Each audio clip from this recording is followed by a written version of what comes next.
तो झांसी में DD conclave का ये सिलसिला जारी है और तमाम पैनलिस्ट हमारे साथ जुड़ रहे हैं और एक नए मेहमान के साथ हम इस सेशन में बात करेंगे। और हमारे साथ जो नए मेहमान हैं वो मेहमान जरूर नए हैं लेकिन झांसी के लिए बड़े पुराने राजनेता हैं, देश के पुराने राजनेता हैं, जाना पहचाना नाम है। प्रदीप जैन आदित्य जी हमारे साथ जुड़ रहे हैं, कांग्रेस के वरिष्ठ नेता हैं और यूपीए सरकार में जो है वो मंत्री रह चुके हैं, ग्रामीण विकास राज्य मंत्री थे और यहाँ के सांसद रह चुके हैं, यहाँ से विधायक रह चुके हैं।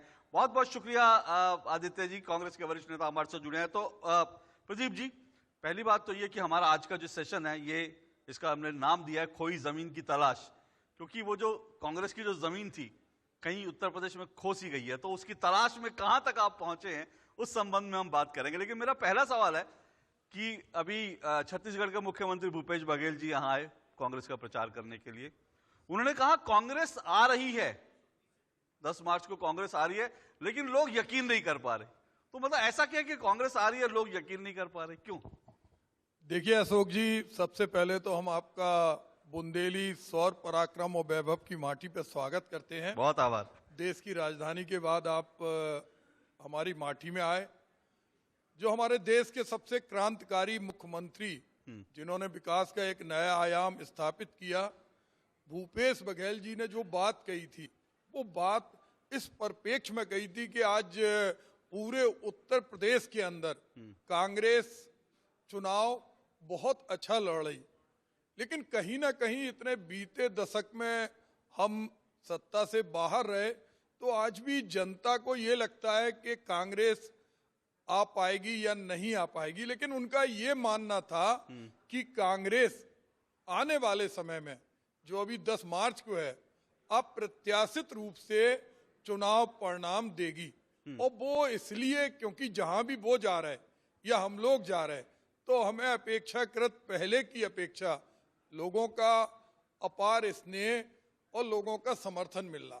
और हमने जो सबसे बड़ा इस बार क्रांतिकारी परिवर्तन प्रियंका गांधी के नेतृत्व में किया है कि जो देश की आधी आबादी थी, हमारी भारतीय संस्कृति में अगर हम राजा राम का नाम लेते थे तो माँ सीता का नाम पहले लेते थे, भगवान कृष्ण के नाम के पहले हम राधा को बोलते थे। झांसी की रानी ने अगर अंग्रेजों को खदेड़ा, अंग्रेजों के छक्के छुड़ाए तो महिला रेजिमेंट बनाई। तो वो महिला शक्ति जो जाति धर्म में बंटकर गैर उत्पादक कार्यों में लगी थी, उसको प्रियंका जी ने मुख्य धारा में लाने का काम किया। और वो अंडर करंट हमें देखने को मिलता है। घर में कोई अगर कार्यकर्ता दूसरी पार्टी का भी है, अंदर से महिला कहती है इस बार तो हम पंजा को वोट देंगे, तो वो एक बदला हुआ माहौल। ठीक है, तो मेरा सवाल फिर ये है कि भाई समाजवादी पार्टी कहती है हम 400 सीटें जीत रहे हैं, बीजेपी कहती है 350 सीटें जीत रहे हैं, तो फिर सवाल है कि कांग्रेस कितनी सीटें जीत रही है? नहीं, देखिए वो बहुत बड़े गणतज्ञ हैं, वो ज्योतिषी हैं और वो तो ऐसे लोग हैं, वो कहते थे काला धन आएगा, 15 लाख खाते में मिलेंगे, 2.5 करोड़ लोगों को रोजगार मिलेगा, बुलेट ट्रेन चलेगी, स्मार्ट चलेगी, और जहां हिंदुस्तान में ऐसी स्मार्ट सिटी होगी जहां खुशबू ही खुशबू होगी, अच्छे दिन आएंगे। वहीं हमारे समाजवादी पार्टी के लोग भी इसी तरह की बात करते हैं। लेकिन सबका शासन देखा है लोगों ने। 32 साल में हमने ये दावा नहीं किया कि हमारी कितनी सीटें आएंगी, ये अहंकार हमारे मन में नहीं है। लेकिन हमने ये बात जरूर कही कि हम हर सीट प्रियंका जी के प्रयासों के बावजूद पूरी दमखम से लड़ रहे हैं। ठीक है, मैं भी फिर ये सवाल कहीं भूपेश बघेल जी कह रहे हैं कि आपने भी जैसे कहा कि भाई क्योंकि कांग्रेस इतने समय तक नहीं थी तो इसलिए शायद लोगों को भरोसा नहीं हो रहा। कहीं ये भरोसा आपके मन में पक्का है कि आ रहे हैं? मैं इसलिए पूछ रहा हूं क्योंकि आप यहाँ के दिग्गज नेता हैं लेकिन चुनाव में आप उतरे नहीं है, तो लोग कह रहे हैं कि कहीं ऐसा तो नहीं प्रदीप जी को खुद भरोसा नहीं कांग्रेस आ रही है इसलिए वो चुनाव नहीं लड़ रहे? ये कोई, जैसे हम अगर हिंदुस्तान की टीम को देखें, क्रिकेट टीम को, जरूरी नहीं है कि हर प्लेयर हर बार मैच खेलने जाए।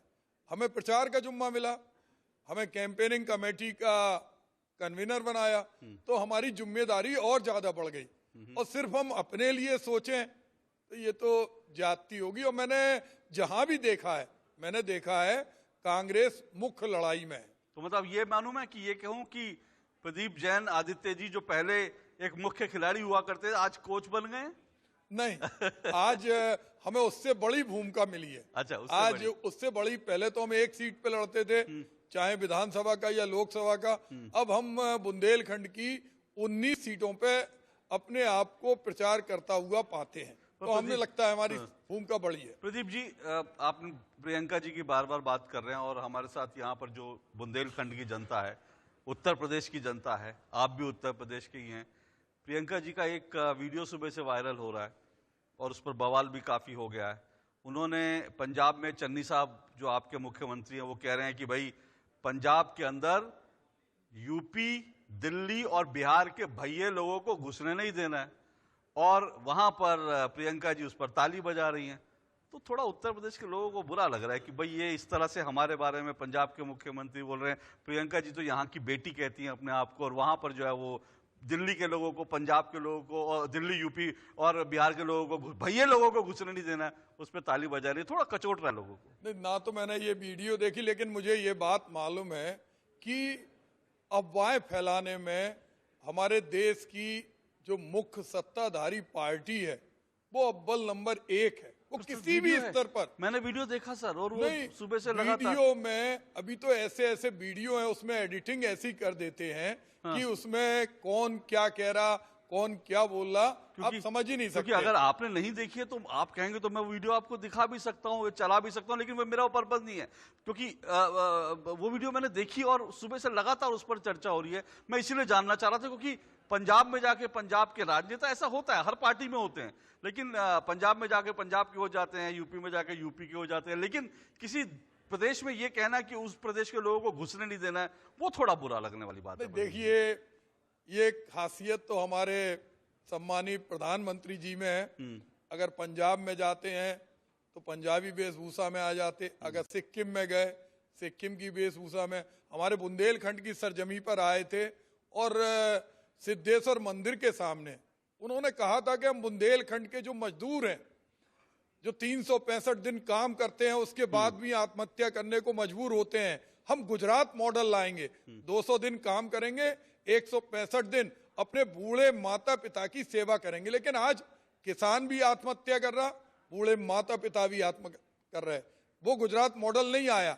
खाद की लाइन में खड़े खड़े इस देश के अंदर किसानों ने अपनी दम तोड़ दी। तो वो बदलता हुआ परिवेश हमें प्रधानमंत्री जी का दिखाई देता है, क्योंकि हम लोग तो सत्ता में है नहीं है, और प्रियंका जी किसी केवल एक पार्टी की पदाधिकारी हैं, और पार्टी की पदाधिकारी होने के बावजूद जितनी दिल की गहराई से उत्तर प्रदेश को ले रही, चाहे कोरोना का काल हो, 1000 से ज्यादा बसें, जो काम उत्तर प्रदेश सरकार का था वो प्रियंका जी ने किया, और उसके बाद मुकदमे लिखे, बसों में मजदूरों को बैठने नहीं दिया।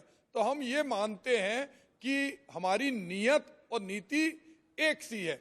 ठीक है, नीयत नीति एक सी है। लेकिन आपने अभी आत्महत्याओं की बात करी, तो प्रदीप जी, एक आंकड़ा ये भी है कि जब आप केंद्र में मंत्री भी थे, यहाँ के सांसद भी थे, उस समय जो है 2009 में यहाँ 568 किसानों ने आत्महत्या की, 2010 में 583 किसानों ने, 2011 में 519 किसानों ने आत्महत्याएं की, और इलाहाबाद हाई कोर्ट ने बाकायदा केंद्र और राज्य सरकार को सुओ मोटो नोटिस जारी किया। तो सर, आप मंत्री हैं, आप यहाँ के प्रतिनिधि हैं, उसके बावजूद भी यहाँ पर इतने किसान आत्महत्या कर रहे थे। तो सवाल है कि प्रदीप जी ने इस इलाके के लिए क्या किया? जी, बहुत अच्छा सवाल आपने किया। ये बहुत दुर्भाग्यपूर्ण है। चाहे हमारे आंदोलन के समय 1000 से ज्यादा किसानों ने अपनी शहादत दी हो, चाहे बुंदेलखंड में, मैं आंकड़ों पे नहीं जाता, एक किसान भी हमारे लिए 1 करोड़ लोगों के बराबर है, क्योंकि वो अन्नदाता है। हमने भगवान को देखा है नहीं देखा, लेकिन अन्नदाता को देखा है, वो अन्न पैदा करता है। उसके लिए हमने प्रयास किया, हमारे एफर्ट्स थे।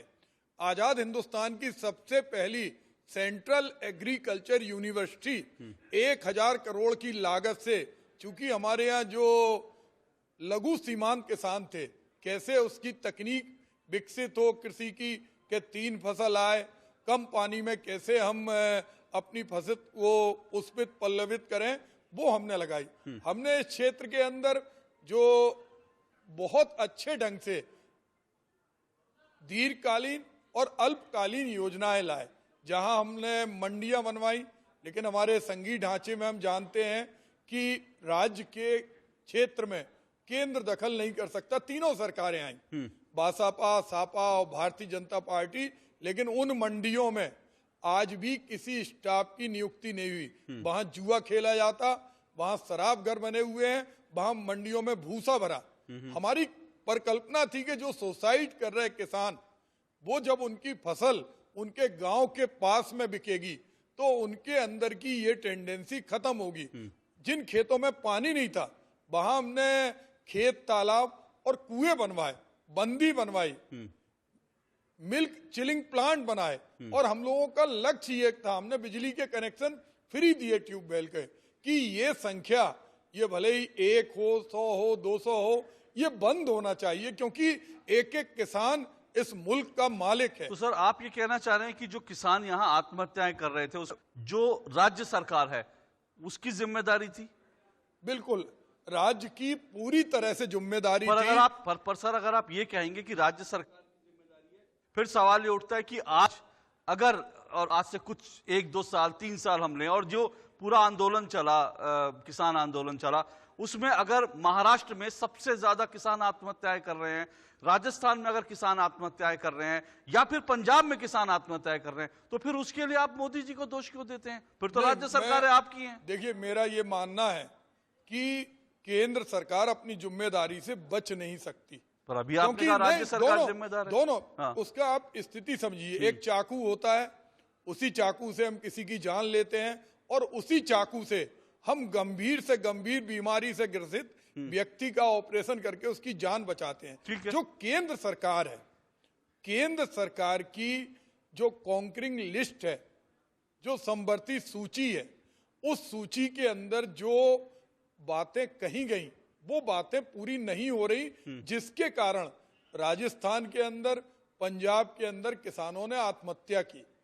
उत्तर प्रदेश की अगर हम बात करें तो उत्तर प्रदेश में केंद्र ने भी बुंदेलखंड को हाशिए पर रखा और राज्य ने भी रखा। हमारे यहाँ एक बुंदेलखंड विकास बोर्ड बना, जिसमें अभी हमारे बड़े भाई सम्मानी राजा बुंदेला जी उपाध्यक्ष हैं जी। एक छदाम उसका बजट नहीं है, सिर्फ लाल बत्ती आप ले लो, गाड़ी में किराए से लगाओ और अपने नेतागिरी करो। ये बुंदेलखंड के साथ छलावा है। हमारी माटी सौर पराक्रम वैभव की माटी है, लेकिन उस माटी को अगर हमें आगे बढ़ाना है, डिफेंस कॉरिडोर बना, वो हम लोगों के कार्यकाल में उद्योग मंत्री आनंद शर्मा के समय स्वीकृत हम लोगों ने कराई थी, नेशनल मैन्युफैक्चरिंग जोन। तो सपा वाले आए थे, वो अपना श्रेय ले गए, वो कहते हैं हमें, लेकिन ये ऑन द रिकॉर्ड है।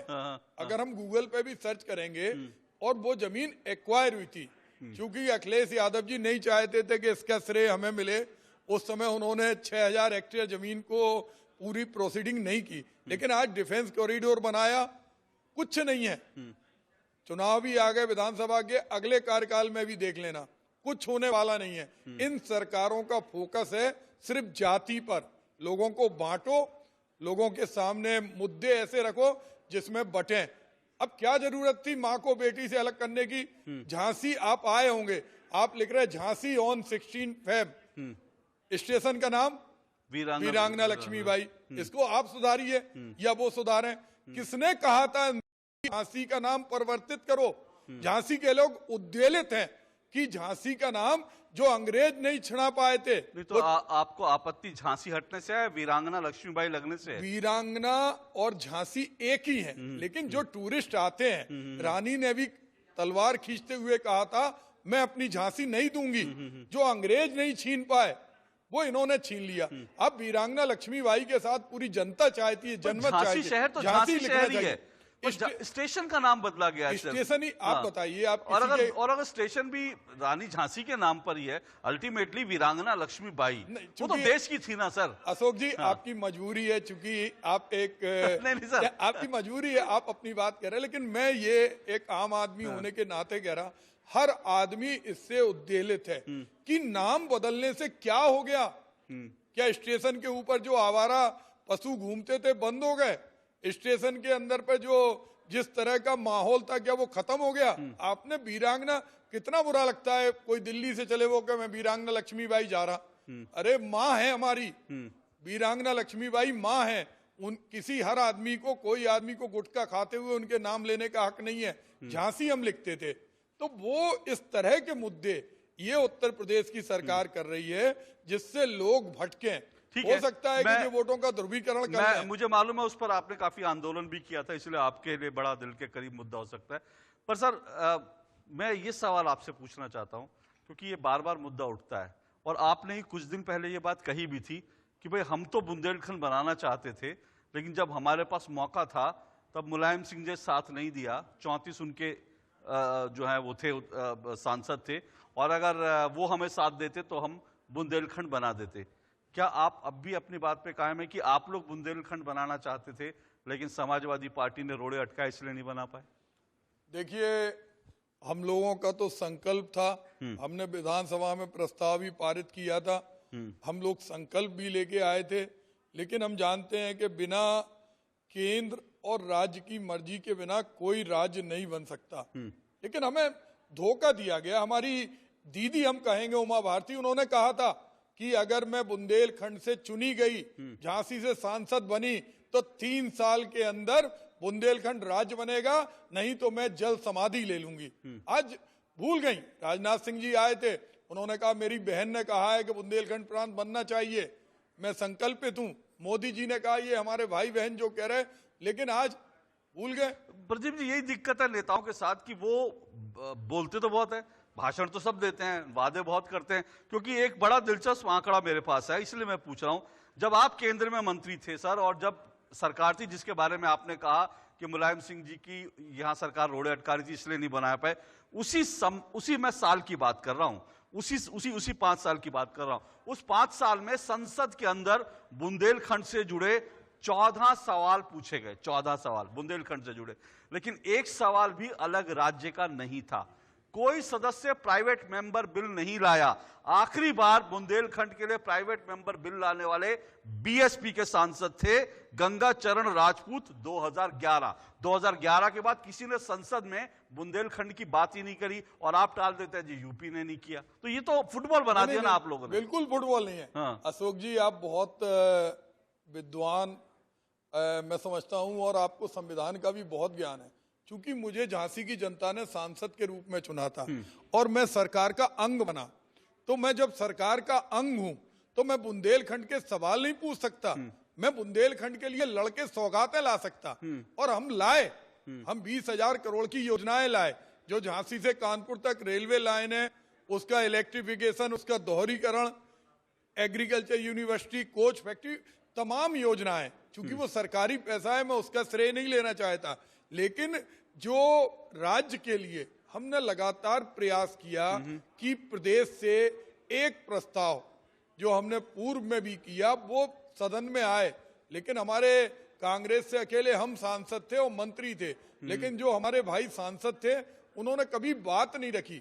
हमने इस बात पे भी राजी कर लिया था कि उस पर गंभीरता से, अगर कांग्रेस तेलंगाना बना सकती थी तो बुंदेलखंड क्यों नहीं बना सकती थी? तो आपने लेकिन बनाया। आवाज नहीं दी, किसी ने आवाज नहीं दी। हम लोग सरकार देने की स्थिति में होती है, लेकिन वो बात तो कहने वाले लोग चाहिए, वो किसी ने नहीं कहा। और वही कारण है कि बुंदेलखंड राज्य का मुद्दा आज भी ठंडे बस्ते में पड़ा है।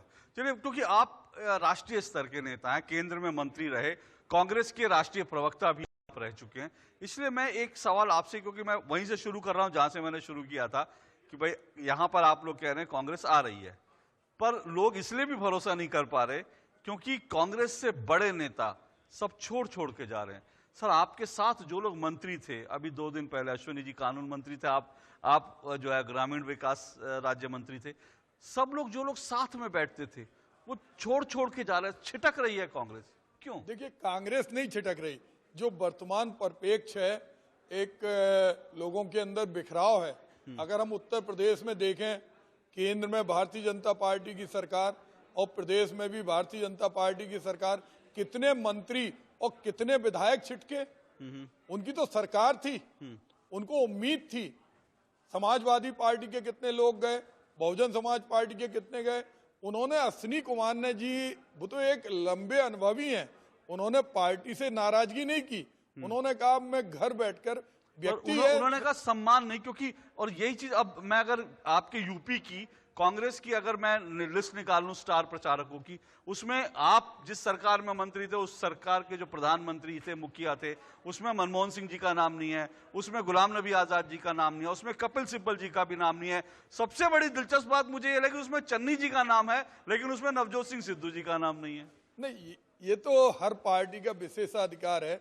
सिद्धू जी हमारे पंजाब में हर पल उनकी जरूरत है।